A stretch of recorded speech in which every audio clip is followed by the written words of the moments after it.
seen us gunning, passing the folks along the road, just as they were standing. All the lads and lasses there, all with smiling faces, gunning along the Scotswood Road, to see the bleeding rain.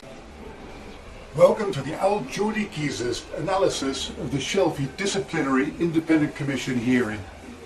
First of all, it's not possible to even discuss the events without foul language. So, woo, woo, woo, foul and abusive language warning. That's for all of you people who are maybe, I don't know, under 12, go to church every week, or live in Gosford. We've heard lots of fans saying how ridiculous the Shelvey hearing was, but none of them have really gone into the facts and explained why it was so ridiculous. Most of them were just fans gubbing off because we've lost Shelvey for 5 games. So what I'm going to do now is show beyond any doubt whatsoever how flawed the hearing was by quoting the facts from the FA report. I've arranged the facts here so that we can all have a good laugh and see how stupid this thing was, but more importantly, how loaded in the direction of positive discrimination it really was. Being no doubt whatsoever, they were always going to nail Shelvey. There was no doubt about that. No matter how it went, he was getting nailed because everybody else concerned wanted to be seen to be doing something about kicking racism out of football. Ask yourself, if their heart was really in it and they thought Shelvey was a racist, why did they just give him the minimum 5-match ban? If they thought he was a racist, 10 matches, 15 matches, ban him for the rest of the season, ban him for 3 years. That's how you get the message across, not the minimum 5-game ban. So this was a hearing in front of an independent commission, and the FA were accusing Shelvey of abusive language. Somewhere around about the 87th minute, Anita took out one of the Wolves players, and I don't mean in a lovey-dovey candlelit dinner kind of way, I mean he took him out. In the footage, Sace can clearly be seen walking across to the referee, waving the old imaginary card. Now UEFA ruled that this was a bookable offence way back in 2006, so there can be no arguing about that. So Anita gets his marching orders, off he goes, and then it all kicks off. What is really interesting about all this is how completely different the two sides of the story are. As we move along, everything changes. Apparently Gail got a strop on because of the Sace card waving thing, and the FA claimed that Shelvey walked across to Gail. Gail told him about it, then Shelvey turned round and kicked off with his abusive outburst. Shelvey insists that wasn't the reason at all. The reason was one of the Wolves players called him a bald cunt. And he thought he was Sace, that's why he went after Sace. From this point on, because the Commission think that they can show that Shelvey didn't react when being told he was a bald cunt, and reacted only when he'd been told by Gail that the red card thing was going on, from this point on, they've ignored everything Shelvey said. It's interesting to see that Shelvey's initial statement on what he said almost matches Iofa's initial statement. Shelvey says he called Sace a smelly breath prick. Iofa told the ref that Shelvey said smelly Arab prick. Not too much difference in there, and if you can imagine St James's Park, 50,000 people screaming and shouting, how do you know what you heard? But, you know, fairly similar, mistakes can be made. Although generally will be made on the side of the person who's listening and not the side of the person who's speaking, because he will generally know what he said. So now we'll have a look at what Iofa had to say, how much it changed as the hearing went on, and how everything the Wolves players said disagreed. First of all, Iofa claims that Shelvey said, "Why are you asking for a red card? You're winning 2-0. Shelvey denies this. Iofa also claims that Shelvey said, 27, 27, trying to get Sace's attention. Shelvey says, no, I didn't say that at all. What I would have said, if anything, was, oi. And you could believe that as Shelvey, I think. In his original statement, Iofa only recalls Shelvey saying, you Arab cunt. That's it, nothing else. Later he changed that to, you Arab cunt and you Arab prick. Under cross-examination, he admitted he wasn't sure what he heard really. After all, 50,000 fans. By the way, it was so loud in St James's Park that Sace, who's at the centre of all this, didn't hear a thing.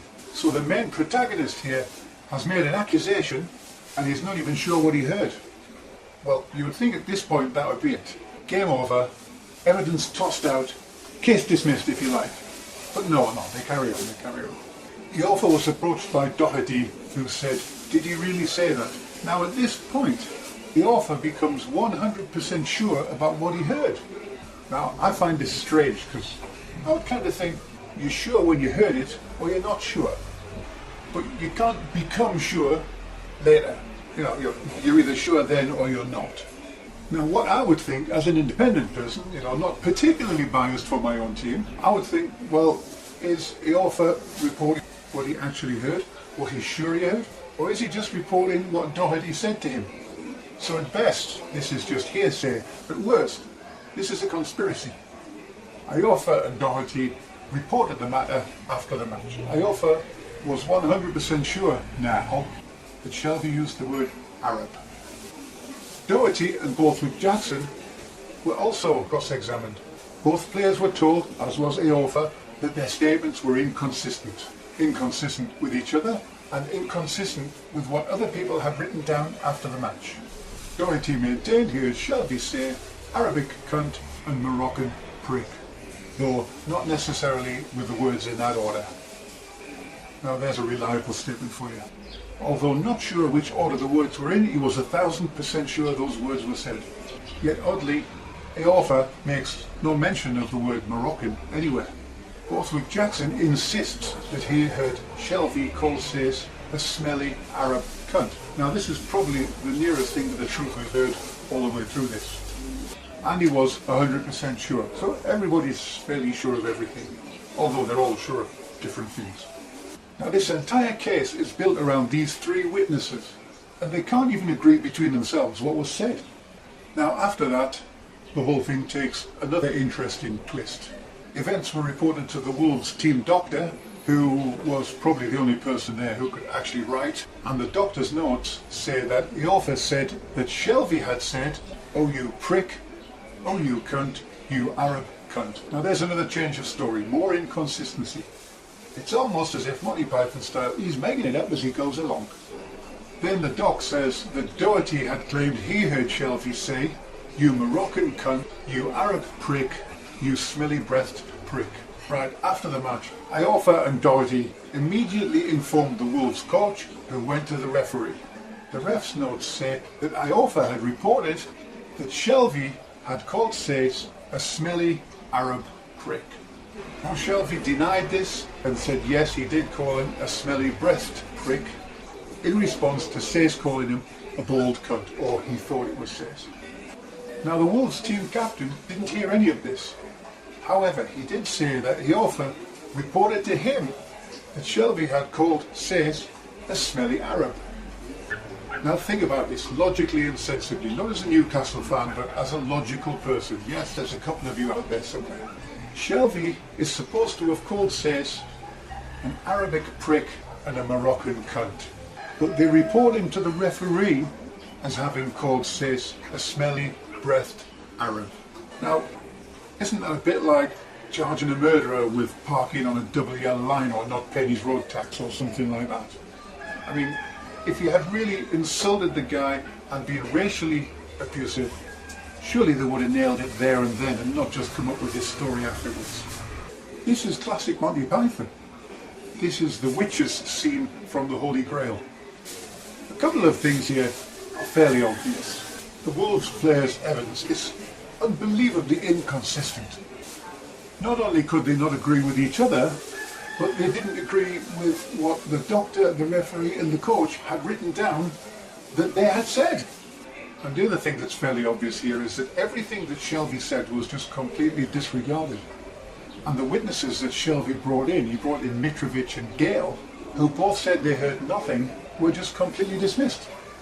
If the FA report is to be taken at face value, and why shouldn't it be? The complete thing was just a pantomime. Shelvey has obviously been stitched up by Wolves players who objected to being called peasants, and an independent commission, along with the FA, who both needed to be seen to be doing something about kicking racism out of football. No wonder Shelvey didn't bother to appeal. They didn't listen to him the first time. Why would they listen to him during the appeal? I can certainly see why he's frustrated. Now don't get me wrong, I'm sure things are said on the pitch that should not be said, but to lose a player like Shelvey for 5 weeks him get fined £100,000 and have to pay costs as well over this kind of evidence is a complete disgrace. This has been an Old Geordie Geezer rant. Cheers and ta-ra. All the lads and lasses there, always smiling faces, gunning along the Scotswood Road. They say the bleeding